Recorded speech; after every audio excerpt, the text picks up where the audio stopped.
Hello dear health seekers, Inga from Health Origins here. So today I'm going to show you how I made this easy and delicious whole wheat bread without using any yeast and with no kneading.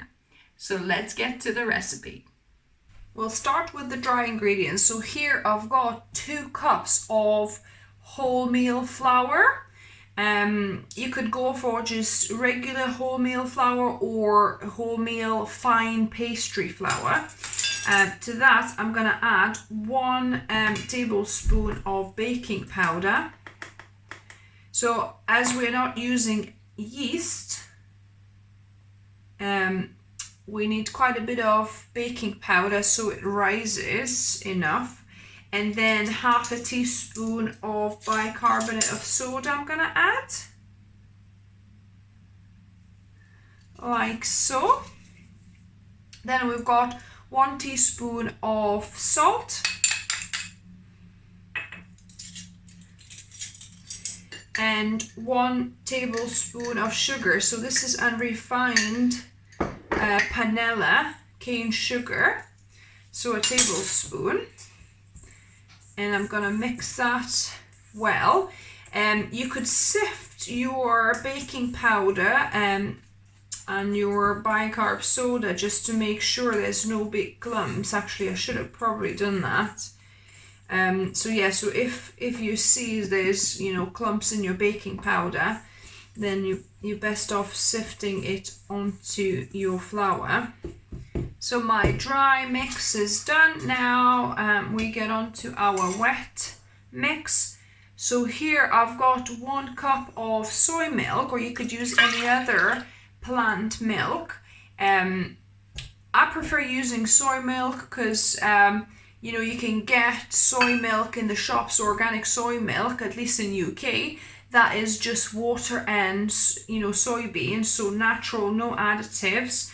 The best way to go, but make sure whatever milk you're using, plant milk you're using, that is at room temperature. You don't want it cold. And to that I'm going to add 2 tablespoons, 2 good tablespoons, probably about more like 3 actually, of yogurt. So this is coconut yogurt, or you could use kind of Greek unsweetened style soy yogurt as well. I like, having this coconut yogurt, but any unsweetened plain yogurt would do. And I'll give this a whisk to incorporate the yogurt in here.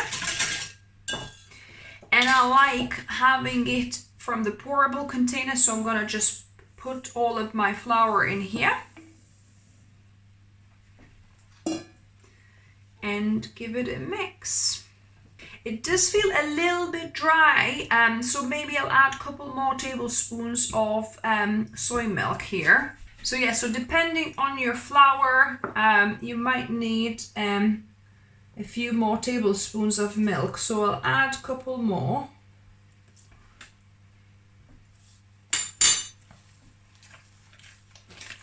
You want this kind of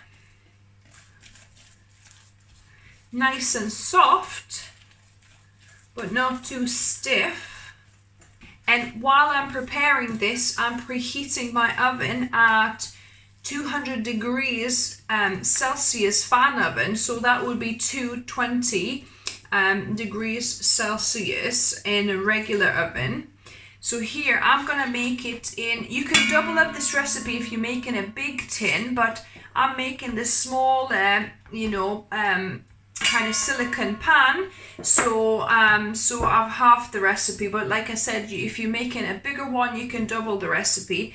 And I'm using this because I don't need any oil or anything like that. If you're using a metal container, you would need to oil the side so it doesn't stick. So you could use either coconut oil or rapeseed oil, probably 2 best oils, because they have the highest smoke point if you're going to use oil. So I try and avoid using any oil in my baking or cooking, as you know. So the silicone tin works well. So I'm just going to add that to the tin, and then I'm going to distribute it, level it out evenly. So I evened it out as much as I can. And now for it to split kind of more evenly, you can do some cuts. So I'm just going to do one, just one in the middle. That will be the natural way it will split once it rises. You could do a few cuts like that if you prefer, but yeah, so that now goes into the oven for 30 minutes. After that point, we'll reduce the heat to 180 or 200 degrees Celsius and cover the top with the aluminium foil so it doesn't burn on the top. Oh, actually, and I nearly forgot, and this is optional, but you could add some sesame seeds to your bread. So I'm going to add a little bit of sesame seeds to the top of my bread here, because it just adds that nice flavor and that crunchy texture. 220 degrees Celsius for 30 minutes, and then after 30 minutes reduce it to 200 degrees Celsius for another 30 minutes, and this should be done. But for the last 30 minutes, cover it with the foil like I mentioned. So it's been 30 minutes. My bread has been baking, and let's see what we've got. Wow, that looks good already. So I'm gonna cover this with a foil and reduce the heat to 180 fan oven. I'm gonna bake it for another 30 minutes. The bread is finished baking, so I took it out. And what I want to do, I want to take it out of the silicone tin so the bottom gets a chance to dry out and doesn't get soggy. So I'm going to put it out on my metal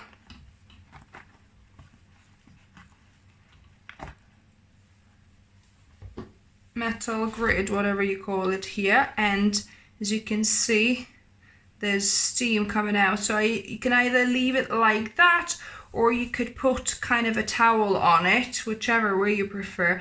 I might just leave it out like that so it dries quicker and also cools down quicker as well. The bread has fully cooled down and actually been resting all day. So let's see what it's like. I'm gonna give it a slice.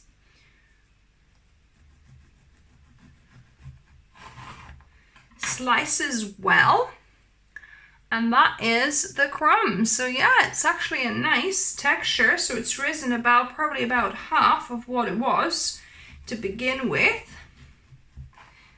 Obviously, like I said, only half the recipe, so it's not a massive loaf, but yeah, it's slicing quite well, and the texture, it looks nice. So now all that we need to do is to taste test this. And now on to the taste testing. Apologies, I'm feeling quite hot. It's been a really hot day today, strangely, in September.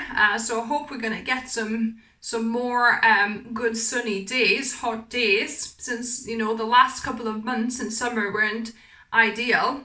But anyway, let's give this a go.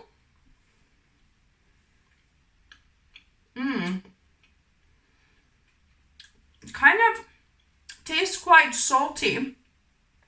It's like kind of malty, if you like a malty bread, and it tastes a little bit almost too salty, because I think the bicarb soda added to the saltiness of this bread, strangely. So perhaps maybe reduce salt by 1/4 teaspoon or so.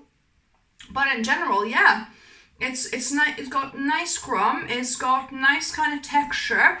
It's probably a little bit stodgier than your normal like white breads, obviously, because it's a whole grain bread.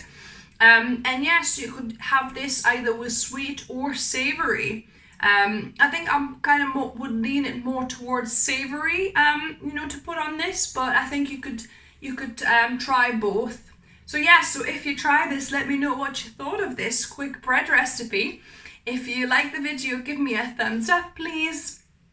If you're new to the channel, welcome and subscribe for more videos. I try and upload 1 or 2 videos for you every week. And as always, remember, Food is fuel, so be mindful of what you put in your body. Until next time.